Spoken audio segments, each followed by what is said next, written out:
Aí vem o mandato francês, que vai ocupada, né, no final da Primeira Guerra, já com esse Império Otomano, capenga, né, ele vai ser o homem doente da Europa. Já no final do século XVIII, ele já está passando por isso.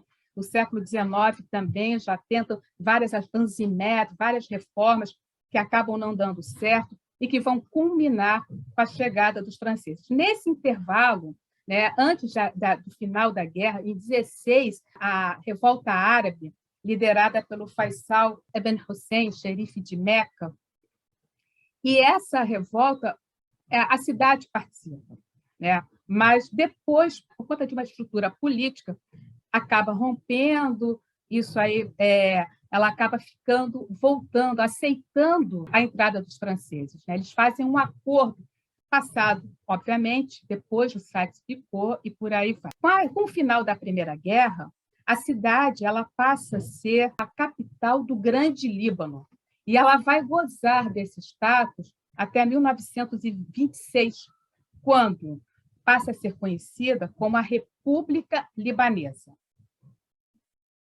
E, a partir daí, ela começa a crescer, né? Tem esse crescimento econômico. Nós vamos ter aqui, torno a dizer de novo, uma estabilidade política, uma estabilidade econômica, uma estabilidade cultural, a diáspora começando a retornar. Nós temos a primeira leva da diáspora, né? Então, eu estou falando da primeiríssima geração, aquela geração que foi para a diáspora por conta da crise da seda, já retornam e já começam a ver a cidade como uma grande força de um crescimento e investimento. Então, a gente já vê que é uma cidade totalmente despida de qualquer relação com o Império Otomano, ela diferencia-se daquelas primeiras imagens do início do século. E eu acho que esse colorido é o tom da alma do beirutense, é essa diversidade. Aqui também o centro de Beirute. Quando a gente fala em estabilidade política, o Líbano nunca vai gozar de uma estabilidade política integral. Faz parte. É um país que sempre vai ter seus altos e baixos. Eu falo isso como analista. Como a cidade é uma cidade cosmopolita, uma cidade plural, ela consegue segurar isso. O libanês ele consegue driblar esse tipo de crise. Em 58, tem uma crise, também uma crise provocada já no governo de Camille Chamoun. Ela vai ser superdimensionada quando há o desembarque dos soldados americanos a pedido do próprio presidente. Ele estava querendo uma reeleição quando era proibido. Havia um racha sectário, né, dentro dos cristãos muito grande, e ele fica instável. Havia o receio do fantasma do pan-arabismo, lembrando-se que em 58 o Nasser tinha assinado com a Síria a República Árabe Unida, a RAU, né, visando, ampliando esse espaço do pan-arabismo. Na realidade, não era um pan-arabismo, era um nasserismo. E o Chamoun, com o receio de que isso pudesse chegar ao Líbano, ele vai buscar apoio americano, mas ele também não consegue consenso interno e os americanos desembarcam, a cidade é bombardeada, conflitos internos acontecem e as novas eleições são marcadas e há uma estabilidade na cidade. E aí nós vamos conhecer o que eu chamo a Era de Ouro de Beirute. Essa é a estátua do imigrante, ela é doada de presente por um artista mexicano de origem libanesa. Está no porto de Beirute e, curiosamente, essa estátua ela se manteve intacta. O imigrante ainda é o olhar sobre a cidade. E eu acho que isso é muito simbólico. Ela resistir é uma metáfora.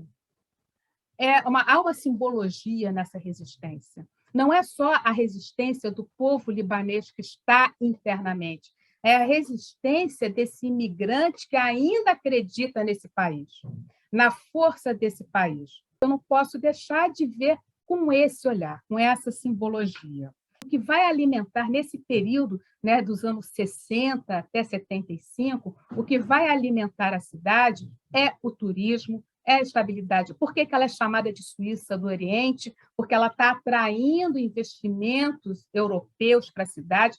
Investimentos esses não são só estrangeiros, são todos também descendentes. O cedro está dentro da gente. Então, por mais que a gente se afaste, não tem como, a gente volta. A gente está sempre voltando. Então, esse investimento nos anos 50, 60, principalmente na década de 60, que vai fazer Beirute brilhar nos países do Golfo, ela vai ter...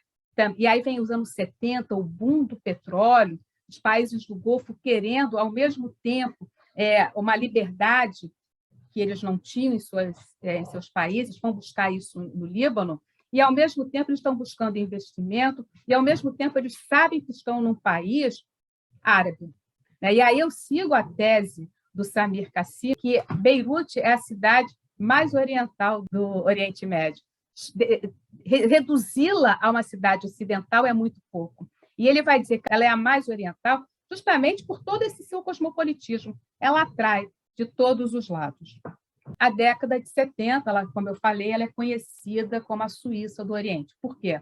Pelo seu cosmopolitismo, pela sua ambivalência identitária, pelo turismo interno, pelo turismo interno mesmo, os próprios libaneses saindo e visitando a cidade, turismo europeu, dos demais países árabes e investimento local. E há uma estabilidade em relação...